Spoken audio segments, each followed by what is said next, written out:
Although wrestlers aren't trying to actually hurt each other, wrestling is still incredibly dangerous. The wrestlers you're about to see in this video were inches away from injury or even death. Now, you wouldn't expect someone to drown while competing in a wrestling match, but that did almost happen. In 1997, Ken Shamrock was wrestling a match in Japan against Vader. Japanese wrestling is a bit different from what you might see in WWE. While Japanese wrestling is still predetermined, wrestlers hit each other a bit harder and matches can be pretty brutal. Ken Shamrock and Vader did just that in their match, but things nearly turned deadly. Going into the fight, Shamrock had a bad rib and an affected lung. So, when Vader powerbombed Shamrock, Shamrock's lungs began to fill with blood. Vader was supposed to give Ken 3 powerbombs, but Shamrock called off the third, which is what saved his life. Had Vader hit the third powerbomb, then Ken Shamrock would have died internally due to the impact. Randy Orton and The Undertaker's feud in 2005 was filled with insane stunts. A lot of them were pretty risky, and the Legend Killer was inches away from killing himself a couple of times. One episode of SmackDown saw Randy Orton sit The Undertaker on the back of a car, to which Randy Orton then drove into the SmackDown set.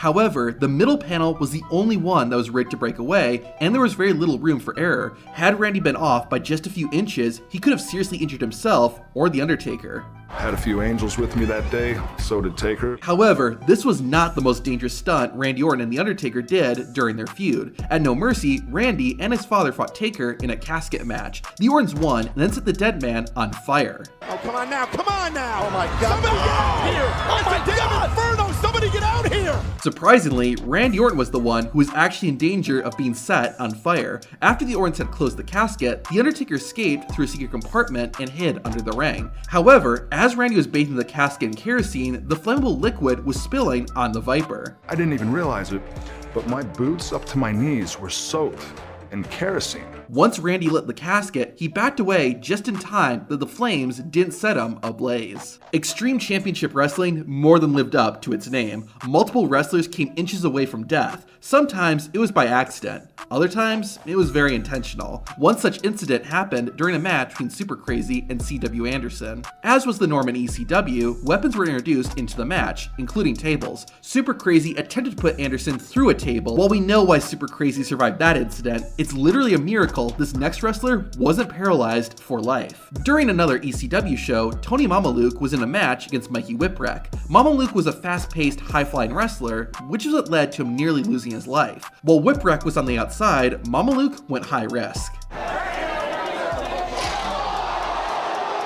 The back of Tony Mamaluke's head and neck slammed into the metal guardrails. Mamaluke was slow to move after the accident, and the match soon came to an end. However, Tony Mamaluke didn't suffer any life-altering injuries and continued to compete for several more years. This next wrestler was not even inches, but literally centimeters from losing his right arm. During his WCW career, Goldberg was involved in a feud with Bret Hart. Part of the storyline saw Goldberg chase Hart out of the arena. In his rage, Goldberg went and smashed the windows of a nearby limousine. To pull off the stunt, Goldberg had a small piece of pipe concealed in his black gloves. However, after breaking the first window, Goldberg dropped the pipe. Since he was on live TV, he couldn't pick up the pipe. So instead, Goldberg literally smashed the rest of the windows with his bare hand. However, this caused a shard of glass to slice an artery in Goldberg's arm. The WCW superstar lost a lot of blood before getting into the emergency room, and it was so bad that Goldberg nearly had to have his arm amputated. The doctors were able to prevent that, but Goldberg was out of action for several months simply because he dropped a pipe. While this wrestler didn't lose his life, he did suffer damage that he still lives with today.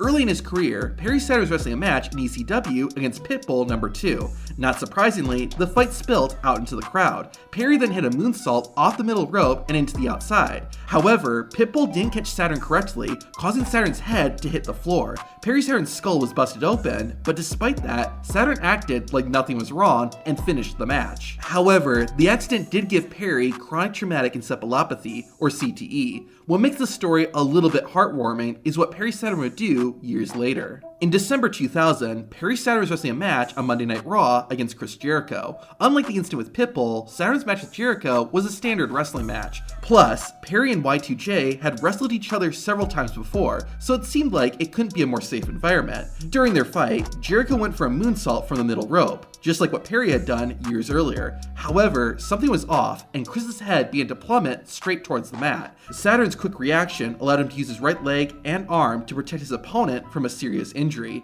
Had Perry not done that, what happened to him years earlier is what could have happened to Chris Jericho. As you saw with Randy Orton, WWE wrestlers have to be versatile. It's not uncommon for wrestlers to learn how to perform dangerous stunts in a short amount of time, like when Kane had to learn how to set himself on fire safely.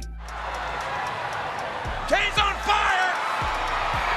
Kane is on fire! While the Big Red Machine was okay, Stone Cold Steve Austin was literally inches away from death when performing a huge stunt. During Austin's feud with Triple H and DX, the Rattlesnake famously destroyed the group's bus. However, this one incident nearly killed Stone Cold. While trying to operate the machine, Austin was moving the crane so the beam would drop in the right place. However, as he was doing that, the beam began to swing and was inches away from smashing into the driver's seat. Had that happened, this stunt would have been remembered for a much different reason. Unfortunately, this wasn't the only stunt that nearly killed Stone Cold Steve Austin. During Stone Cold's feud with The Rock, one incident saw Steve Austin run over The Rock's car with a monster truck, then drive up to the ring. While waiting for his cue to enter the arena though, Steve Austin was waiting inside the monster truck and began to breathe in the fumes from the giant vehicle. Stone Cold was waiting for so long, they started to have trouble breathing. Had it been any longer, Austin admits he would have died. Look at how fast Roddy Piper can make a beer bottle disappear. Just checked it, does not seem. You might think that the bottle was made from sugar glass, like what they use in movies. However, that was a real glass bottle Piper hit himself with, as evident by the cut it gave him. This was without a doubt a very dangerous stunt, and it's more than likely that Piper felt the effects of it after the segment was over. We've seen in other clips how dangerous it is for a wrestler to dive to the outside, but the person taking the move is also in a lot of danger, as you'll see here. Early in X-Pac's career, he was wrestling a match when his opponent hit a senton to the outside.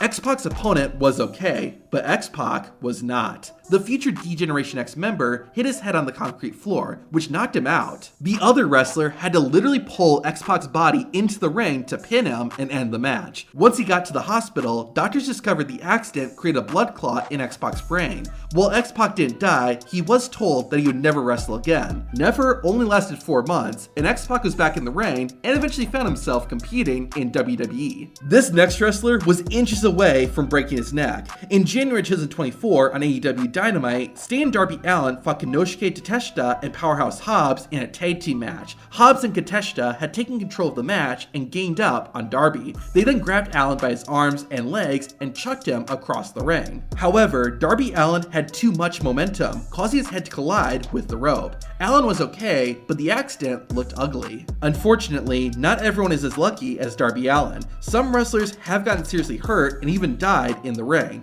To see that, watch this video.